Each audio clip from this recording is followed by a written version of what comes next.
Imagine you wake up, walk into the bathroom, and look in the mirror. You see a giant, messy black smudge right in the middle of your forehead. It looks terrible. So what do? You grab a towel, you spray some cleaner on the glass, and you start scrubbing the mirror as hard as you can. You scrub until your arm hurts.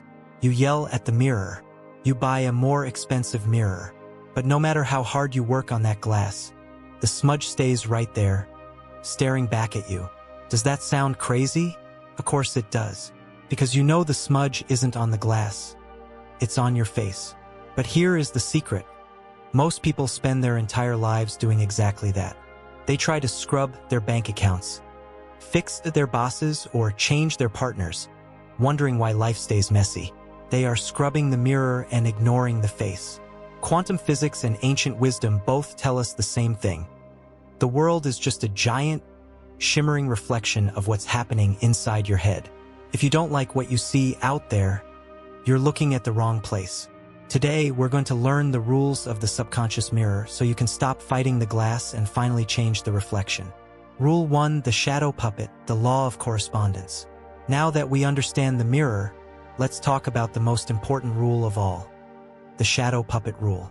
Imagine you are in a dark room with a single bright lamp and a big white wall.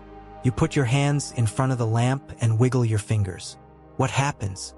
A shadow appears on the wall. If you shape your hands like a dog, the shadow on the wall is a dog. If you make your hands look like a bird, the shadow becomes a bird. Now imagine that the shadow dog starts barking, and it scares you. Would you run up to the wall and try to grab the shadow with your teeth to make it stop? Would you try to paint over the shadow to make it look like a cat instead? Of course not. You know that the shadow has no life of its own.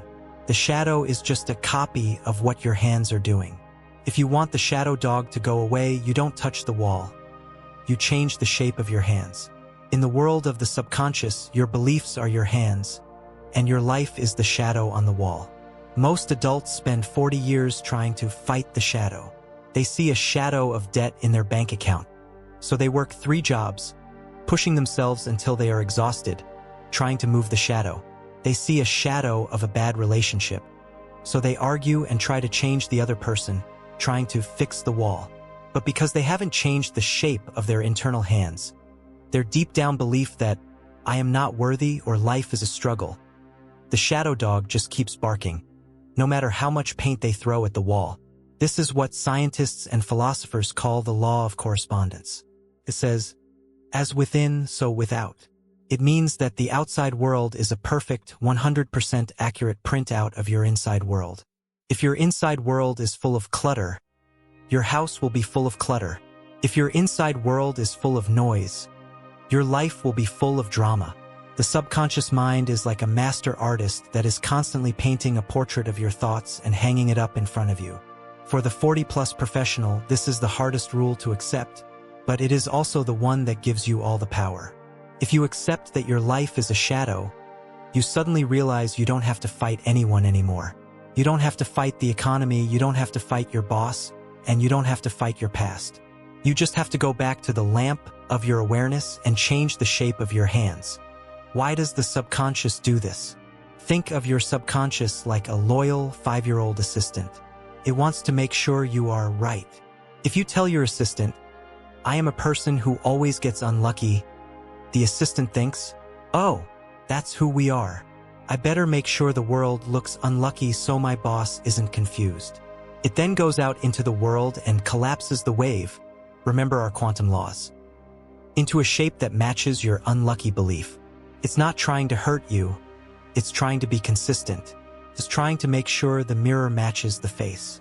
So, the next time you see something in your life that you don't like, whether it's a health problem, a money problem, or a people problem, I want you to stop. Don't run to the wall. Don't grab the paint. Instead, look at your hands. Ask yourself, what shape am I holding in front of the lamp that would create a shadow like this? If you see a shadow of rejection, where are you rejecting yourself? If you see a shadow of lack, where are you feeling empty inside?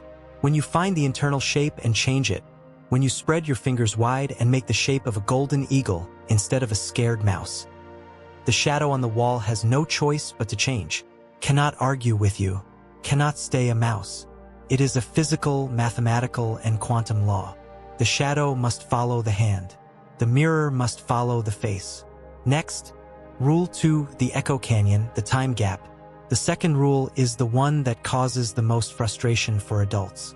It's the echo canyon rule. Imagine you are standing at the edge of a massive, beautiful canyon. You've just learned the shadow puppet rule, and you're excited. You want to change your life right now. So, you cup your hands and you shout into the canyon at the top of your lungs, "I am successful." Then you wait. 1 second, 2 seconds, 3 seconds. Silence. Nothing happens. You look at your bank account. It's still the same. You look at your job. It's still the same. You get frustrated. You think, that AI on YouTube lied to me. This doesn't work. So, you shout into the canyon again, but this time you're angry. This is a stupid waste of time. Nothing ever changes. And then, just as you finish that sentence, the first echo finally arrives. The canyon shouts back, "I am successful, successful, successful." But you're too angry to listen. You're already focused on the second shout. And a few seconds later, the canyon shouts back, "Nothing ever changes? Changes? Changes." This is the time gap. In the world of the subconscious, there is always a delay between your shout, your new belief, and the echo, your new reality. Why? Because the physical world is heavier than the mental world. Thoughts move at the speed of light, but physical things like money, houses, and bodies move more like slow, thick honey. They take time to rearrange themselves. When you start a new practice like manifestation or changing your mindset, you are basically sending a new sound wave out into the universe. But the old echoes from the things you were shouting 10 years ago are still bouncing around the canyon. You are still hearing the "I'm tired" and "I'm broke" echoes from your past self. The 5-year-old rule. You have to keep shouting the good stuff until the old echoes run out of breath. If you shout, "I am healthy today," and then, "I am sick tomorrow" because you had a headache, you are just cluttering up your canyon with messy sounds. For the person over 40, this is where quantum patience comes in. You have decades of old echoes bouncing around your life. You can't expect them to disappear in 5 minutes. But if you are brave enough to stand at the edge of that canyon and keep shouting your new truth, even when the old echoes are still loud, eventually the canyon will clear out. The old sounds will fade away, and one day, you'll wake up and the only thing you'll hear is the beautiful, golden echo of the life you've been calling for. The mirror is just waiting for the signal to catch up. Rule 3, the magic flashlight, focus, and the RAS. Now, let's talk about your magic flashlight. Imagine you are standing in a giant, dark room. This room is filled with everything you can imagine. There are piles of gold coins and beautiful toys, but there are also piles of old, smelly trash and broken glass. Even though all those things are in the room, which ones do you actually see? You only see what you point your flashlight at. If you spend all night pointing your light at the trash pile, you will be convinced that you are standing in a garbage dump. You'll say, "This room is gross. Why am I always in a dump?"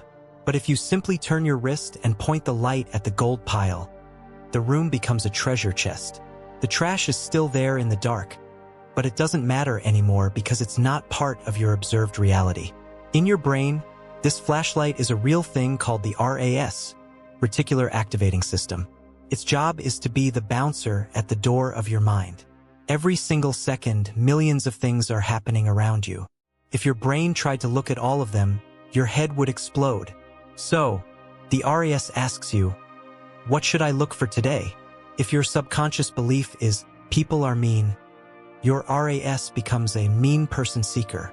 It will ignore the 10 people who smiled at you and point the magic flashlight directly at the one person who didn't hold the door open. You'll come home and say, "See, I was right. Everyone is mean." But you weren't right, you were just filtering. The 5-year-old rule. You don't have to clean the whole room to be happy. You just have to choose where to point your light. For the adult who feels stuck, the secret isn't to fix the world. It's to give your RAS a new shopping list. If you start telling yourself, I am looking for evidence of success. Your internal flashlight will start finding opportunities that were sitting in the dark right next to you for years. The mirror can only reflect the part of the room you choose to light up. Next, Rule 4: the dusty glasses. Cleaning the lens. Finally, we have the rule of the dusty glasses. Imagine that when you were a little kid, someone gave you a pair of glasses to wear. They told you, these will help you see the world. But over the years, those glasses got covered in mud, dust, and scratches. Maybe one scratch happened when someone broke your heart. Maybe a mud splatter happened when you failed at a job. Now, at age 40 or 50, you are still wearing those same glasses. When you look at a beautiful blue sky, it looks gray and dirty to you. When you look at a new opportunity, it looks blurry and scary. You think the world is gray and blurry, but the world is actually perfect. The problem is the lens you are looking through. In the subconscious mirror, your lens is made of your old memories. If you had a parent who always worried about money, you are likely wearing money worry glasses. You see lack everywhere you look, even when you have enough. You are scrubbing the mirror again, trying to change the world so it looks better. But you haven't realized that the dirt is on your own face, on your own glasses. The protocol for cleaning. How do you clean the glasses? You have to do something called awareness. To a 5-year-old, this is like saying, wait a minute, these aren't my eyes. These are just glasses. The moment you realize that your fear or your anger is just a smudge on the lens, it starts to lose its power. When you see a reflection you don't like, let's say someone is being rude to you, stop and ask, is this dirt on the mirror, or is this a smudge on my glasses? Usually, if you clean your own lens by practicing forgiveness or changing your I am statement, the person in the mirror either changes their behavior or they simply disappear from your life. Rule 5: the smile test, the secret of being first. Finally, we come to the most important rule for anyone who wants to change their life quickly. It's called the smile test. Imagine you are standing in front of your bathroom mirror and you are feeling very grumpy. Your arms are crossed, your mouth is turned down, and your eyes are narrowed. You look at your reflection and you say, okay, mirror, I'm ready to be happy. I'll start smiling as soon as you do. Go ahead, I'm waiting. How long would you have to stand there before the reflection smiled? You could stand there for 100 years. You could stand there until you turned into a skeleton. The reflection will never smile first. Physically cannot. It is a slave to whatever you do. If you want the reflection to smile, you have to be the one who breaks first. You have to move your own muscles, lift the corners of your own mouth, and shine your own light. Only then, the very same microsecond, will the mirror smile back. The I'll be happy when trap. Most adults live their lives in a waiting contest with the mirror. They say, I'll be happy when I have more money, or I'll feel successful when I get that promotion. They are standing in front of the mirror with a grumpy face, waiting for the money reflection to smile so that they can finally smile. But the subconscious mirror says, no, that's not how the rules work. I don't have a face of my own. I only have your face. If you want me to show you wealth, you have to feel wealthy right now while you're standing there in your pajamas. If you want me to show you love, you have to feel love in your heart while you're alone. The 5-year-old rule, the mirror is a copycat. If you want a hug, you have to open your arms first. For the person over 40, this means you have to stop being a reaction. Most people just react to whatever the mirror shows them. If the mirror shows a bill, they feel poor. If the mirror shows a critic, they feel small. To master the mirror, you must become the action. You must decide how you feel regardless of what the mirror is showing you. When you smile into a frowning life, the life has no choice but to transform. We have traveled through the hallway of mirrors, learned the shadow puppet rule, waited in the echo canyon, pointed our magic flashlight, cleaned our dusty glasses, and passed the smile test. If you take only one thing away from this today, let it be this: you are not a victim of the reflection. If you don't like your life, stop trying to break the glass. Stop yelling at the reflection. Every time you fight with your external world, you are just hitting your knuckles against a hard mirror. It hurts you and it doesn't change a thing. Instead, turn around. Look inward. Go back to the source of the image. You are the artist, and the world is just the wet paint on the canvas. If you don't like the painting, you don't scrub the canvas. You change the colors on your palette. The master protocol. Tonight, before you go to sleep, I want you to look in a real mirror. Don't look at your hair or your skin. Look into your eyes and realize that the person looking back at you is a quantum echo. That person is the result of everything you thought yesterday. Then close your eyes. Imagine the version of you that is already living the life of your dreams. Feel the smile on that version's face. Feel the weight of that version's success. When you open your eyes, keep that feeling. Walk away from the mirror as if the jump has already happened. The echo canyon might be silent for a few days. The shadow dog might bark for a little while longer. But keep your hand in the shape of the eagle. Keep your glasses clean. Keep your flashlight pointed at the gold. The mirror never lies, but it also never leads. It is waiting for you to show it who you want to be. So, what face are you going to show it today?